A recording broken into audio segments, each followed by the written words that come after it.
Iya dulu teman-teman, tapi sampai sekarang dia masih menyanjung-nyanjung Syiah. Bukan dulu tapi sekarang. Dulu dan sekarang sama saja. Sekarang saja dia masih membela Syiah, mengagung-agungkan Syiah.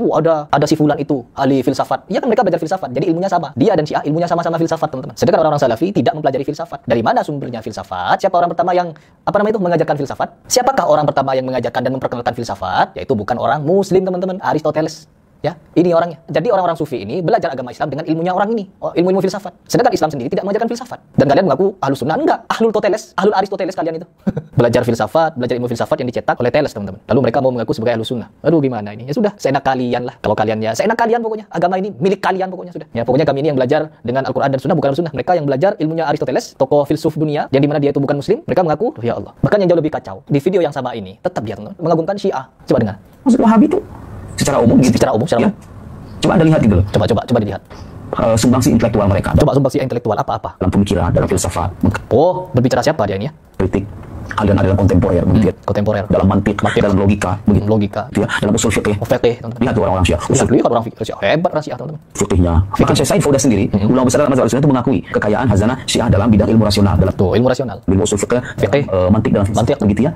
Dan sekarang coba liuquliha ula ilhamir atau humer ya. Fama akhossaha, maka celaka sekali bagi akal-akal orang-orang yang celaka seperti itu. Betapa buruk akal mereka itu nggak dipakai. Ya, sama kayak Wahabi, jangan pakai akal. Jangan pakai akal. Akal itu produk Yunani. Akal itu ciptaan Allah, bukan produk Yunani. Malah ada akal produk Yunani, nggak ada. Akal itu ciptaan Allah. Nah, adapun filsafat itu di dalam logika yang kita pakai itu kan sudah dibersihkan tuh sebagiannya di dalam mantik, misalkan yang diurus itu adalah aturan-aturan berfikirnya, bukan bukan keseluruhan filsafatnya. Uqulun saghiratun khosisatun tahmiluha ajzamun kabiratun. Itu adalah akal-akal yang kecil, akal-akal yang hina, yang mana itu dibawa oleh jasad-jasad yang besar. Awak we gede tapi akal nambah buntet. Tuh. Mereka itu ya sama si Wahabi juga sama aja. Orang-orang yang enggak mau pakai akal seperti itu. Wa idza ra'aitahum tu'jibuka ajsamuhum wa iyaqulu tasma' liqaulihim ka'annahum khusyubum musannadah. Nah, ini tatkala engkau melihat mereka, jasadnya itu jasadnya itu mengagumkan. Ya, tatkala melihat mereka itu jasadnya mengagumkan. Wah, ini badannya bagus-bagus. Jago silat. Bisa salto, bisa mainin golok. Ya, golok bisa disucat-sucat.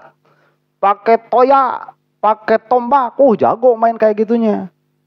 Pas dilihat wa iyaqulu tasma' liqaulihim ka'annahum khusyubum musannadah. Tapi tatkala kalian mendengar perkataannya, ini kok kayak pohon ngomongnya itu ya, enggak ada akalnya. Ya.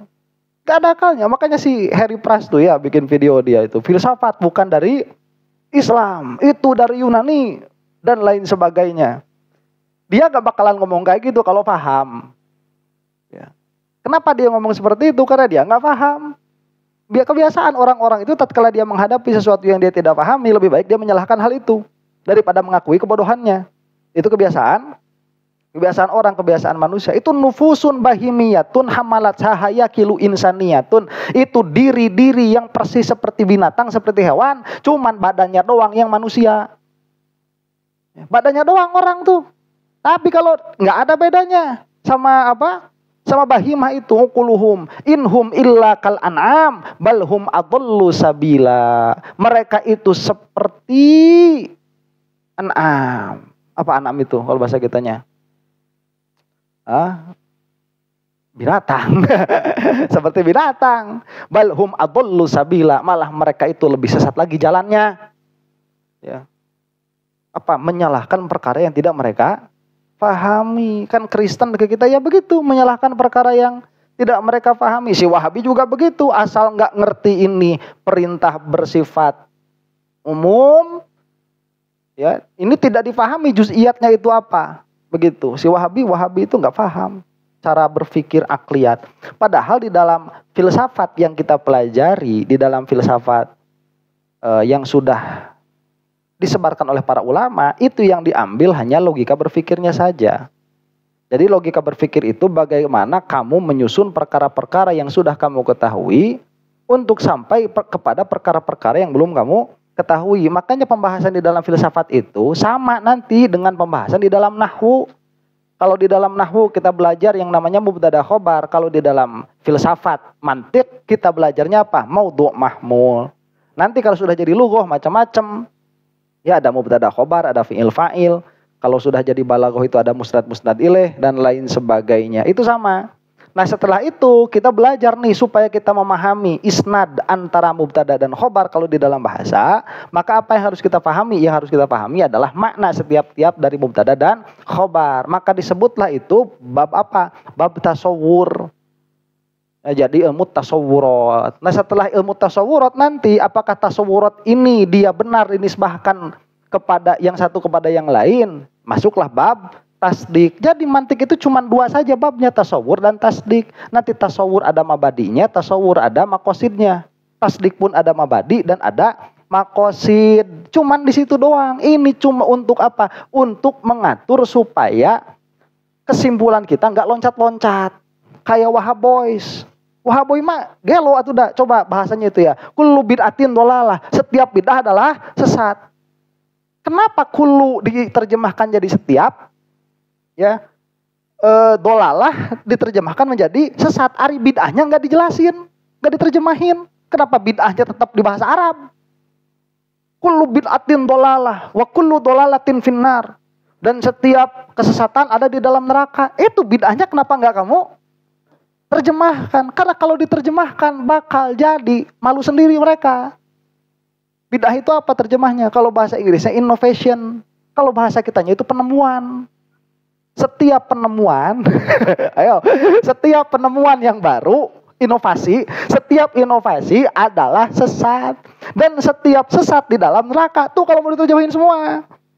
Ini mah kullu bid'atin, kulunya diterjemahin, bid'ahnya nggak diterjemahin. Padahal itu adalah inovasi. Ya makanya, nih ya, yang menciptakan lampu masuk neraka. Kenapa? Karena dia berinovasi itu. Yang menciptakan komputer masuk neraka. Kenapa? Karena dia berinovasi. Yang menciptakan mic masuk neraka. Kenapa? Karena dia berinovasi. Mereka pasti bukan itu yang dimaksud. Lah, kalau bukan itu yang dimaksud, berarti ini surnya kul apa kuli. Tuh, mantik ngejar kayak gitu supaya kamu paham bahwa itu kul bermakna ba'di. Ya.